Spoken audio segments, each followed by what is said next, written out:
Hey, this is Captain Home Detailing. We're gonna show you our new van setup. Okay, so right here is you got IK sprayers, and these are all the chemicals that I use every day. These are the brushes that I use for the wheels, tires, and then over here you got the vacuum reel, you got all your towels for different things. You got towels for drying, towels for interior, towels for glass, towels for exterior polishing. You got a pressure washer, you got a generator, and then over here you got all the different brushes for you never know what kind of application you need. And then you got all the different other chemicals for many miscellaneous things. And then over here you got a foam cannon.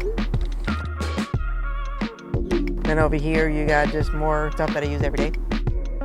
But over here, as you can see, is you got a polisher holder custom made. And then you got your steamer, you got your vacuum, extractor, and over here you got a blower.